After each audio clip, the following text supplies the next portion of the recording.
Hello everyone, कैसे हो तुम सब। ये कैसे हो तबीयत वाला हालचाल पूछने के लिए नहीं है। ये कैसे हो सिर्फ इसलिए है कि मन तुम्हारा शांत है या मन के घोड़े जो हैं वो पवन वेग से दौड़ रहे हैं। मतलब ये कैसे हो का प्रश्न दो स्थितियों के लिए था, रेस्ट या मोशन। अर्थात रेस्ट और मोशन का डिस्कशन ही आज का मेन टॉपिक था। What is rest, what is motion.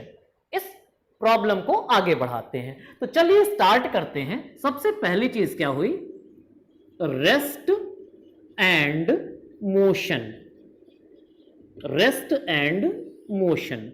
अब इस रेस्ट और मोशन को समझने के लिए हमें क्या करना होगा, तो सबसे पहले यह समझिए कि इस समय में अगर हमें किसी पार्टिकल की पोजीशन बताना है, किसी पार्टिकल की एग्जैक्ट लोकेशन, स्थिति बताना है, वह रेस्ट में है या मोशन में है, यह समझना है, तो हम अपनी प्रॉब्लम को कैसे प्रोसीड करेंगे। इस काम के लिए हम एक एक्सिस सिस्टम लेते हैं। ओके, क्या हुआ हमारा एक्सिस सिस्टम, ये हुआ हमारा एक्सिस सिस्टम। चलिए एक्स वाई जेड, ये हमारे एक्स वाई जेड जो है वो एक्सिस सिस्टम हो गए। अब इस पर एक पार्टिकल यहां पर है। अपनी घड़ी देखिएगा, पार्टिकल को देखिएगा। मान लिया पार्टिकल की जो पोजीशन है वो X comma Y comma Z. अब यह जो पार्टिकल की पोजीशन x, y, z हो रही है, मान लिया यह इस पर्टिकुलर समय पर है। समय बदल गया। समय कितना हो गया, चलिए t+1 सेकेंड।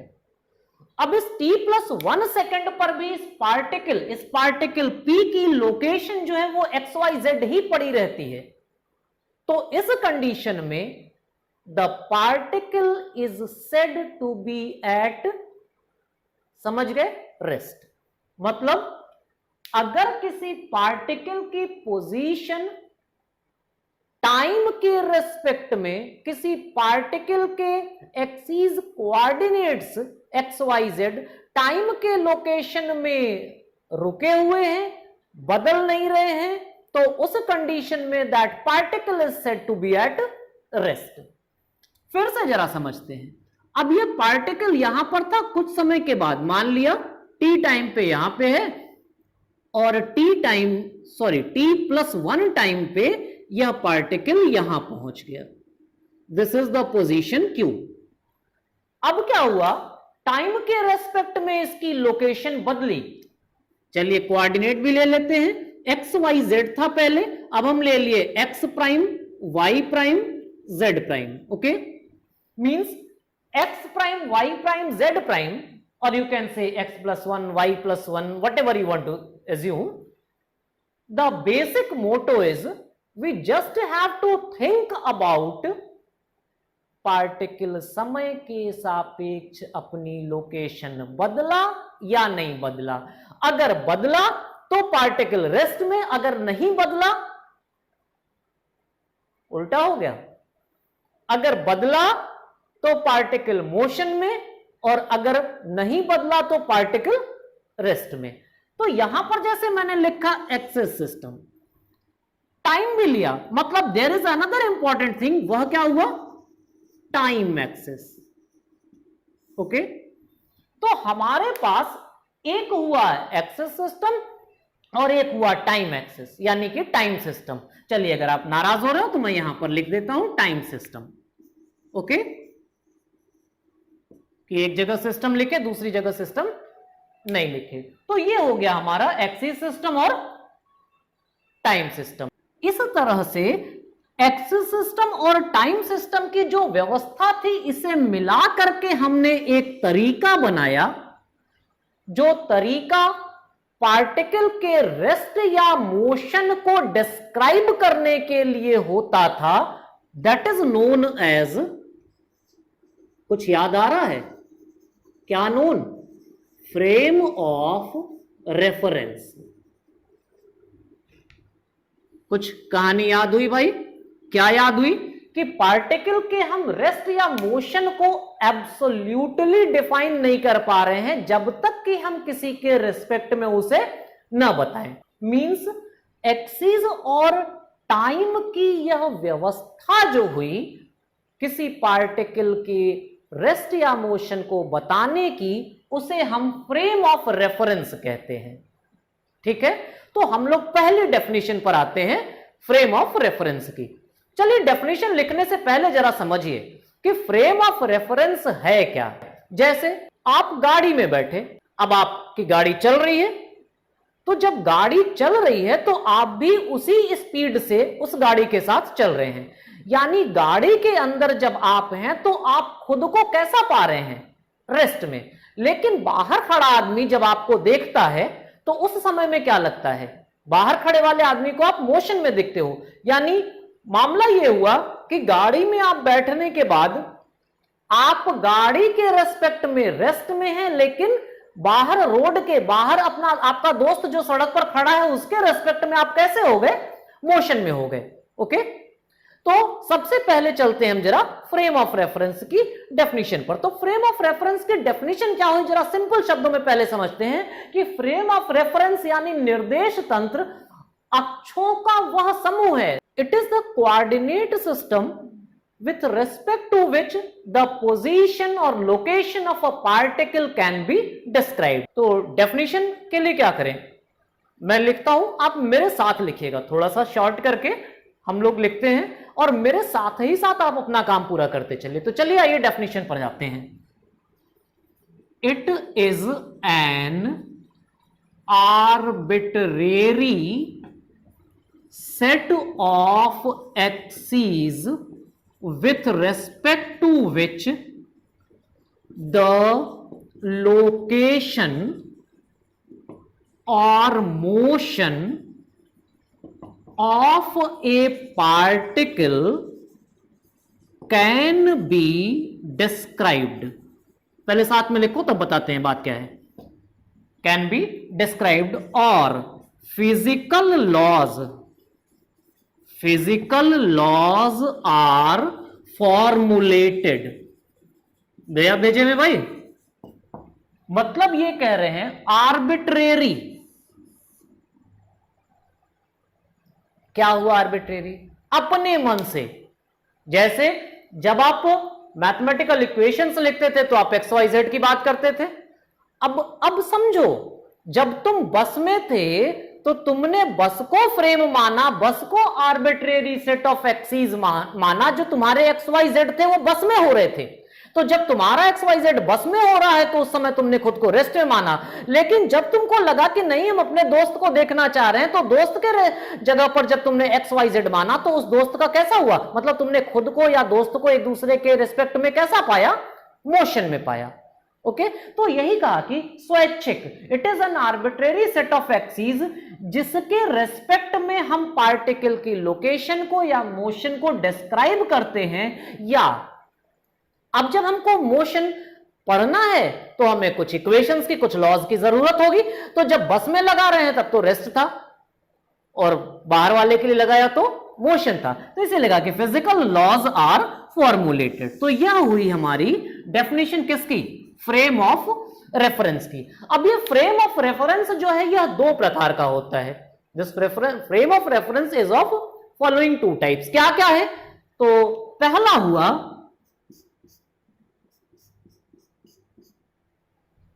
क्या हुआ, पहला क्या हुआ इनर्शियल, दूसरा क्या हुआ एनआई बोले तो non inertial. Okay, inertial frame of reference, non inertial frame of reference.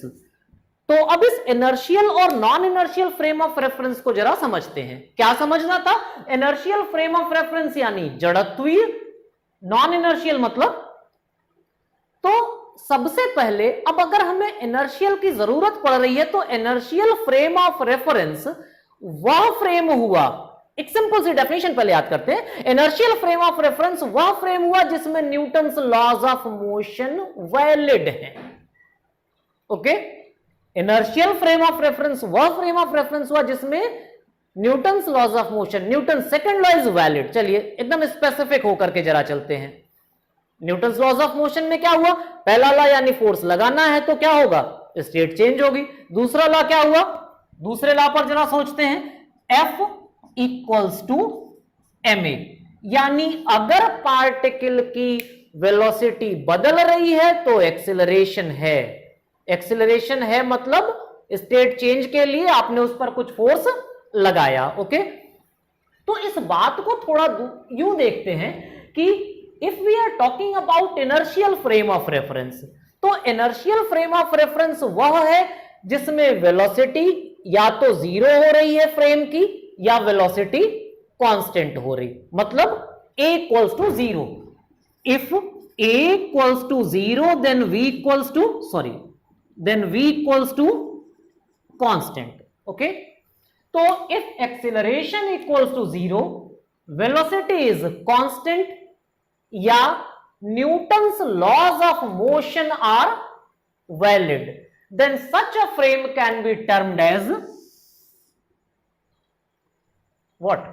Inertial frame of reference। तो यह जो inertial frame of reference था वो कहां था, बस में, आपके लिए बस में, आपके दोस्त के लिए रोड पे, आपके लिए रोड जो हुआ, आपके दोस्त के लिए बस जो हुआ। क्लियर? तो चलिए देखते हैं क्या क्या हम लोगों ने याद किया। फ्रेम क्या था, एक हमारा फ्रेम था इनर्शियल और एक हमारा फ्रेम था non inertial. Okay, inertial frame कौन सा था, जिसमें Newton's first law of motion, Newton's first law of motion जो था वो फॉलो हो रहा था। Means Newton's first law of motion valid है किसमें, इनर्शियल फ्रेम में, और नॉन इनर्शियल वह फ्रेम हुआ जिसमें Newton's first law of motion valid नहीं था। तो फिर से जरा याद करते हैं या समझने की कोशिश करते हैं कि फर्स्ट लॉ ऑफ मोशन था क्या। पार्टिकल का मोशन जिस डायरेक्शन में होगा, अगर एक्सेलरेटेड मोशन हुआ तो उधर ही फोर्स होगी। अब यहां पर जरा चेक कीजिए, एक हमने बॉक्स लिया, बॉक्स थोड़ा सा कुछ ट्रांसपेरेंट टाइप का है जिससे आपको दिखाई पड़ रहा है बाहर तक। व्यवस्था क्या करते हैं, ये बॉक्स है, यहां से एक धागा लगा करके एक बॉब लटकाया। अब इस बॉब को, इस पूरे बॉक्स को आगे की तरफ ढकेला, किसी तरफ ढकेला, तो मान लीजिए हमने फोर्स इधर की तरफ लगाया, इस डिब्बे पर हमने इधर की तरफ फोर्स लगाया, तो हमारा पेंडुलम किधर आया, इधर की तरफ। या चलिए दूसरे तरीके से समझिए, तो फोर्स इधर लगी, बॉब का मोशन किधर हुआ, पेंडुलम का मोशन किधर हुआ, जिधर आपने फोर्स लगाया उसके पीछे हो रहा है। तो अभी आपने याद क्या किया था कि अगर कोई बॉडी रेस्ट में है और अगर उस पर मोशन हुआ तो वह किसी फोर्स के कारण होगा, उधर कोई फोर्स लग रही होगी। अब हमारा बॉब रेस्ट में था लेकिन बॉब का मोशन इधर हुआ, जबकि इधर फोर्स तो थी नहीं, फोर्स तो हमारी इस डायरेक्शन में लग रही है। तो अगर फोर्स इधर नहीं है और इधर मोशन हो रहा है, तो जिस डायरेक्शन में फोर्स ना होते हुए भी मोशन हो, उस डायरेक्शन की फोर्स को हम क्या मानते हैं, क्या मानते हैं, सूडो फोर्स। मींस बॉब पर आपकी अप्लाइड फोर्स के अपोजिट डायरेक्शन में जिस फोर्स को आप एज्यूम करते हैं, जो फोर्स अपीयर होती है, मैं यह नहीं कह रहा हूं जो फोर्स लगती है, जो फोर्स अपीयर होती है, जिस फोर्स को आप एज्यूम कर रहे हैं, वो कौन सी फोर्स हुई, सूडो फोर्स। आपने जो एग्जाम्पल लिया उस एग्जाम्पल में बॉडी जो थी वो वन डायमेंशन मोशन में थी, यानी इन वन डायमेंशन यह था हमारी स्ट्रक्चर, ये था फोर्स आपने किधर लगाया, इधर की तरफ फोर्स लगाया, इसका मोशन इधर की तरफ हुआ, मतलब हमारी जो सूडो फोर्स हुई वह किधर की तरफ हुई, अपोजिट टू द, यह कौन सा था, एफ अप्लाइड, ये कौन सा है, एफ सूडो। तो एफ सूडो जो हो रहा था, ये एफ सूडो हमारे एफ अप्लाइड के अपोजिट था। इसी तरह से हम एक दूसरा एग्जांपल समझते हैं।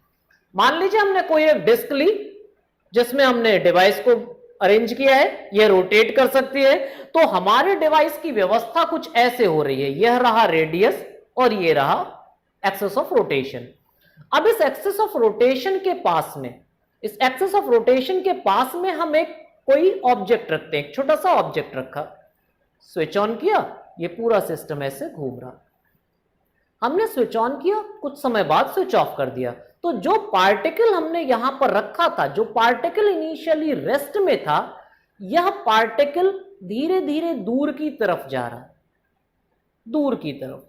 अब जब यह पार्टिकल दूर की तरफ पहुंच रहा है, मतलब मोशन किधर की तरफ हुआ, रेडियली अवे। तो हम क्या एज्यूम कर रहे हैं, there will be a force, किधर, रेडियली आउटवर्ड। लेकिन साथ ही साथ हमने देखा कि ये सीधा ऐसा नहीं गया, जब ये पार्टिकल कुछ आगे गया तो इसका मोशन इधर भी हो गया, ये घूम रहा है पूरा, तो ये पार्टिकल का पाथ समवट ऐसा हुआ, ये पार्टिकल स्ट्रेट लाइन पाथ में नहीं गया, ये पाथ एक कर्व टाइप का हुआ, कर्व नेचर का। अब ये जब पाथ ऐसे हो रहा है, इसका मतलब ये हुआ कि इस रेडियस के परपेंडिकुलर, जैसे जैसे ये घूम रहा है, इस पार्टिकल का मोशन जो है वो रेडियली आउटवर्ड तो है ही, साथ ही साथ परपेंडिकुलर टू द रेडियस भी हुआ। तो इस तरह से यहां पर क्या हुआ कि अगर हम एज्यूम कर रहे हैं क्या चीज, रोटेटिंग फ्रेम ऑफ रेफरेंस, तो इस रोटेटिंग फ्रेम ऑफ रेफरेंस यानी कि 2 डायमेंशन और 3 डायमेंशनल फ्रेम को हम एज्यूम करना चाह रहे हैं। इस रोटेटिंग फ्रेम ऑफ रेफरेंस में हमें 2 फोर्सेस मिल रही हैं, एक सूडो फोर्स किधर हुई, रेडियली अवे या रेडियली आउटवर्ड, ओके, और दूसरी क्या मिली, परपेंडिकुलर टू रेडियस। यह परपेंडिकुलर टू रेडियस जो हुआ, यह क्या हो रहा था, means v is perpendicular to, okay. तो यह जो वेलोसिटी हमें रेडियस के परपेंडिकुलर मिली, तो इससे लगा कि एक फोर्स, ये पूरी व्यवस्था थी, ये और यह पाथ हुआ, ये पाथ हुआ पार्टिकल का।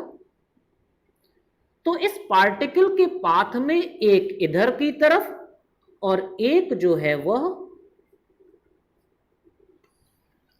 दिस वन इज योर, कौन सी force, centrifugal force. This one is your, sorry, Coriolis, this one is your Coriolis force. यह कोरियोलिस फोर्स कौन वाली थी, यह वाली। यह सेंट्रीफ्यूगल फोर्स कौन वाली थी, ये वाली। मतलब यह हुआ कि इन केस ऑफ 1 डायमेंशन एक सूडो फोर्स को हम फील कर रहे हैं, इन case of rotating frame of reference, या रोटेटिंग फ्रेम ऑफ रेफरेंस का नेचर भी कैसा हुआ, नॉन इनर्शियल। और यहां पर हमें कौन कौन से फोर्सेस मिली, रेडियली आउटवर्ड यानी कि हमारी सेंट्रीफ्यूगल फोर्स, और परपेंडिकुलर टू रेडियस यानी जो वेलोसिटी है उसकी परपेंडिकुलर टू रेडियस मिल रही है। इसका मतलब इस डायरेक्शन में भी कोई फोर्स हमको एज्यूम करना, तो कोई फोर्स फील हो रही है पार्टिकल को। तो इस पार्टिकल के लिए जो दूसरी फोर्स हमने कहा वह कौन सी फोर्स होती थी, कोरियोलिस फोर्स। तो एक चीज यह भी याद करना पड़ा हमें कि रोटेटिंग जो है वह नॉन इनर्शियल है। अब अगला प्रश्न यह बनता है कि वेदर अर्थ इज इनर्शियल और नॉन इनर्शियल फ्रेम। तो हम अपने डेली लाइफ के कामों के लिए अर्थ को inertial frame of reference assume करते हैं। क्यों एज्यूम करते हैं, in spite of rotating behaviour the effect of non inertiality is very less. What I said, the effect of non inertiality is very less. मतलब हमें क्या याद करना था कि earth is assumed as inertial frame of reference, okay. Important बात क्या थी, assumed, earth is assumed as inertial frame of reference। तो फिर हमेशा के लिए नहीं, in case of motion of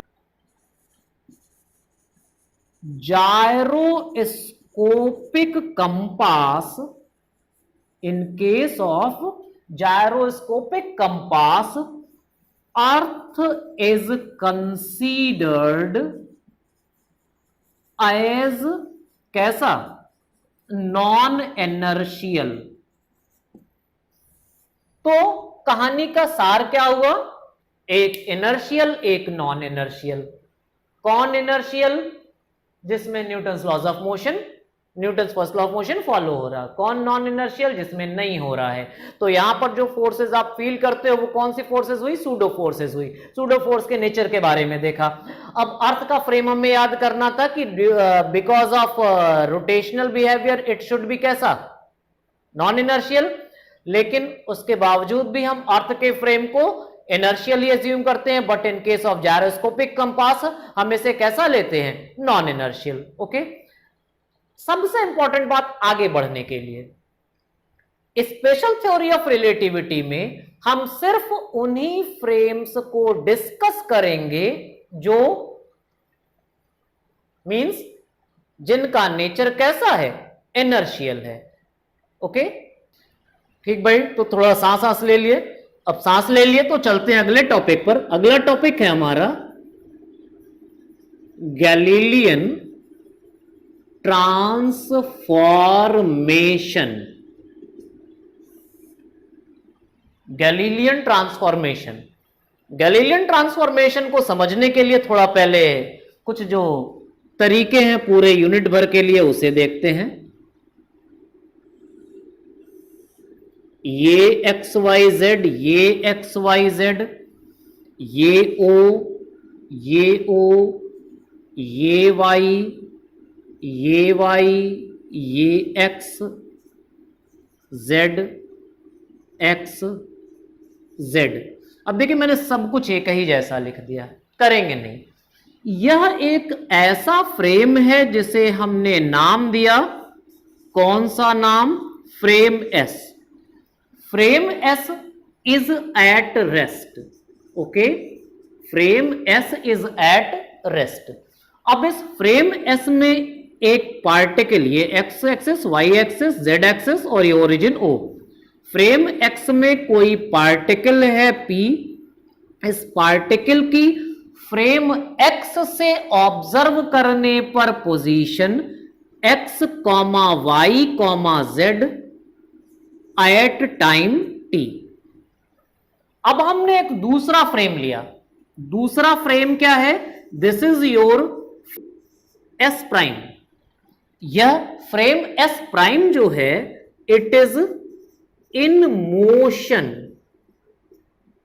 in motion कैसे? With constant velocity. भाई देख लो, पढ़ने में दिक्कत हो। It is in motion with constant velocity. तो किधर की तरफ? हमने यह मान लिया कि यह एक दूसरा फ्रेम एस प्राइम है। चलिए ठीक है, एस प्राइम नहीं, एस डैश बोल लीजिए, जो मर्जी हो वो बोल लीजिए। तो फ्रेम एस डैश या एस प्राइम। ओके, इधर की तरफ, किधर की तरफ? पॉजिटिव एक्स एक्सिस के अलोंग v वेलोसिटी से जा रहा। v कैसा है? v कैसा है? Constant velocity. तो जरा आप एक्सीज के नोमेनक्लेचर को भी बदलते हैं। इसे भी हमने s प्राइम कर दिया, y x प्राइम कर दिया, y प्राइम और z प्राइम। ओके, अब यहां पर क्या इस फ्रेम में जो ऑब्जेक्ट होगा वह खुद को रेस्ट में फील करेगा या मोशन में? यह फ्रेम इनर्शियल हुआ या नॉन इनर्शियल? नहीं, बिल्कुल इनर्शियल हुआ। यानी अगर फ्रेम एस प्राइम में एक ऑब्जर्वर है तो वह खुद को तो रेस्ट में ही पाएगा। जैसे आप बस में खुद को रेस्ट में पाते थे तो वैसे ही ये बस हो गई, ये इस डायरेक्शन में जा रहा। मतलब क्या हुआ कि यह फ्रेम एस प्राइम यहां से चलना शुरू किया। किसी समय में यह इससे पहले था, किसी समय पर यह इसके एग्जैक्टली ऊपर ओवरलैप किया। मींस एक्स प्राइम एक्स पर ओवरलैप कर गया, वाई प्राइम वाई पर ओवरलैप, जेड प्राइम जेड पर ओवरलैप किया। तो दोनों की ओरिजिन जो थी दिस इज ओ प्राइम। अब ये दोनों की ओरिजिन एक प्लेस पर आई। Means what we are assuming at T बराबर 0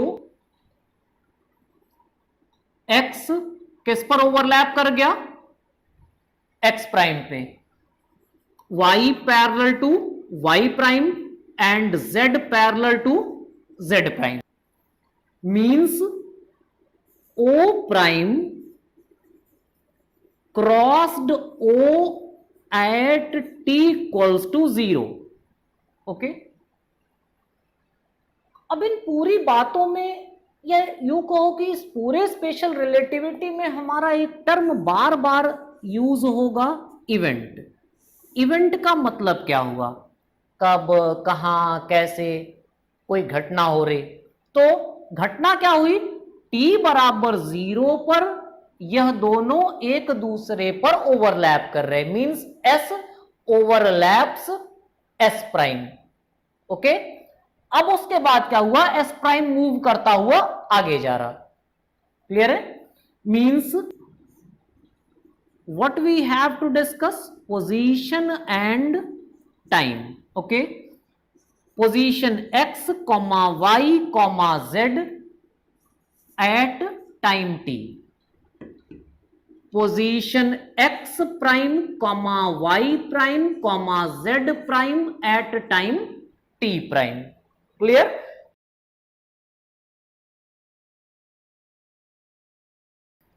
तो जरा फिर से इन्हीं दोनों एक्सिस को समझते हैं। यह यहां से यहां पहुंच गया, कैसे पहुंच गया, यहां पर मान लीजिए ये पोजीशन क्या हो गई, X prime Y prime and Z prime. Okay, ये बढ़ा लेना डायग्राम में, X prime Y prime Z prime. तो अब इस X prime Y prime Z prime को कैसे समझा जाए, फिर से देखिए, यहां पर यह इतनी डिस्टेंस एक्स प्राइम, क्लियर है, यहां पर बनाने के बजाय हम लोग क्या करते हैं, उधर ही बनाते हैं, एक दूसरे डायग्राम में समझते हैं। ये देखो,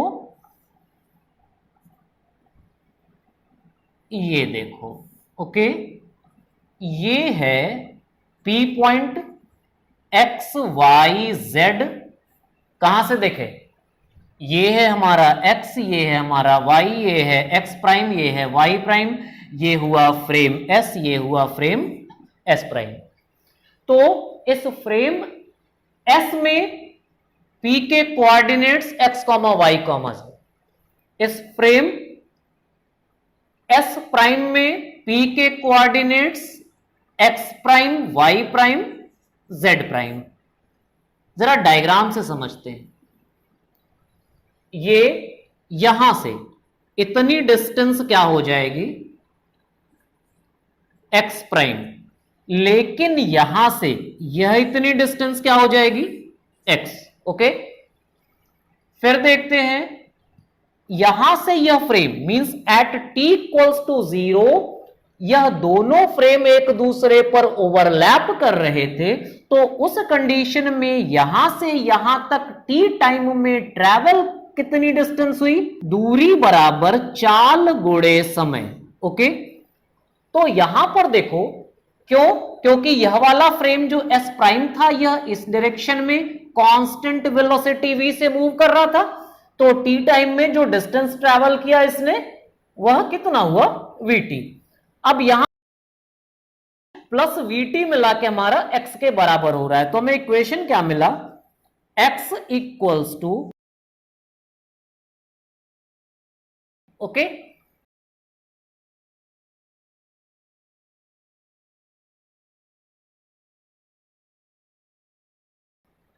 इसी तरह से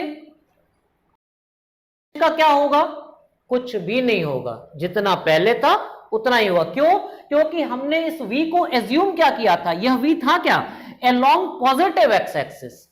ठीक है, अगर तुम लोगों ने नहीं लिखा हो तो यहां पर ही लिख लेना, उस समय मैंने कहा था कि v किधर मूव कर रहा है, पॉजिटिव एक्स एक्सिस। ओके, तो ये हो गया, y अपनी जगह पे पड़ा रहा, z अपनी जगह पे पड़ा रहा, यानी कि y प्राइम y के बराबर, z प्राइम z के बराबर, और टी बोले तो T means T prime T के बराबर। यह सब कुछ मिलाकर के क्या कहलाते हैं? Galilean transformation equations, and these equations are known as Galilean transformation equations। लेकिन यह सब कुछ किस दुनिया की बातें हैं? हमारी अपनी दुनिया की। मतलब ये जो भी हमारे ट्रांसफॉर्मेशन इक्वेशन हमने निकाला, ये हमारी अपनी दुनिया की बात थी। अपनी दुनिया बोले तो हमारी दुनिया क्या वाली हुई?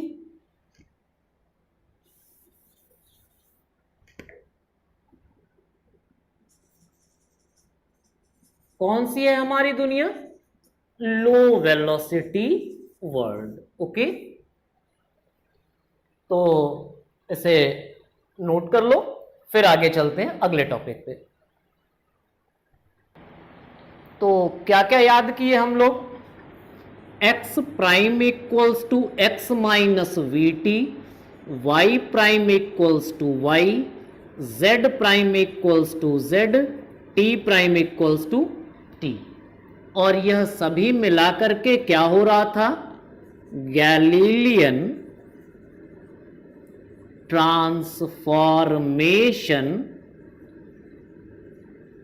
इक्वेशंस। ओके, तो अब हम इनको यूज करके जरा नेक्स्ट टॉपिक देखते हैं, इनवेरिएंस ऑफ न्यूटन्स लॉ। हमको यह पता करना है कि न्यूटन्स लॉ वेरिएंट है अंडर गैलीलियन ट्रांसफॉर्मेशन या इनवेरिएंट है। तो सबसे पहले जरा आते हैं, वेलोसिटी देखते हैं। ओके, क्या करना है हमें? Velocity v x prime equals to d x prime by D T prime, means d by D t, x prime क्या हो गया? X minus v t, d x by D t से हमें क्या मिल गया? V x minus v. तो यह v x prime equals to v x minus v means s prime frame में जो वेलोसिटी है वह वही नहीं होगी जो एस फ्रेम में है। There will be a difference. कितना डिफरेंस हुआ? ओके, फिर जरा आगे समझते हैं। In the similar manner V Y prime equals to D by D T prime Y prime equals to same है, means D Y by D T equals to V Y, and similarly V Z prime equals to V Z. Clear है? ये हो गया, means x के long velocity बदली, y के long velocity, z के long velocity नहीं बदली। इन द सिमिलर मैनर फिर से जरा कुछ चेक करते हैं। चलिए फिर जरा देखते हैं acceleration. Okay, acceleration in s prime frame, ax prime equals to d by D T prime vx prime, means d by D t vx minus v। तो यह हो गया ax माइनस, याद आ रहा है v कैसा था? Constant velocity. हमारा जो फ्रेम एस प्राइम था वो कांस्टेंट वेलोसिटी से मूव कर रहा था, तो एक्सेलरेशन 0 ही था, means ax। So what we get? ax prime equals to ax. Similarly you can check for other. So we will get ay prime equals to ay, az prime equals to az। क्या conclusion निकला? कुछ नहीं। Velocity change हो रही है, acceleration change हो रहा है? नहीं हो रहा। मीन्स ये हुआ कि एक्सेलरेशन सभी फ्रेम में एक जैसा होगा। ठीक है? नहीं, एकदम नहीं ठीक है। एक इंपॉर्टेंट वर्ड हम मिस कर रहे हैं। बार बार जो बोल रहा हूं ना, लिखते जाइए, आप लिखते रहेंगे तो काम अच्छा रहेगा। अब भूले क्या थे? मैंने कहा कि एक्सेलरेशन सभी फ्रेम में एक जैसा होगा, बिल्कुल नहीं। एक्सेलरेशन सभी इनर्शियल फ्रेम में एक जैसा होगा। Means acceleration of particle in all inertial frames, acceleration of particle in all inertial frames will remain same। और यह बात कहां पर वैलिड है? Valid in low velocity world. Low velocity world में ही कौन सा हमारा ट्रांसफॉर्मेशन था? Galilean transformation system. पूरा लिख लेना तुम लोग। क्या लिखना था? Acceleration of particle in all inertial frames of reference will remain same. और यह बात कहां पर वैलिड है? लो वेलोसिटी वर्ल्ड में, यानी कहां पर वैलिड है? इन गैलीलियन ट्रांसफॉर्मेशन सिस्टम। तो फिर एक स्टेप थोड़ा सा और आगे देखते हैं। क्या देखना था? Newton's second law. Second law क्या हुआ?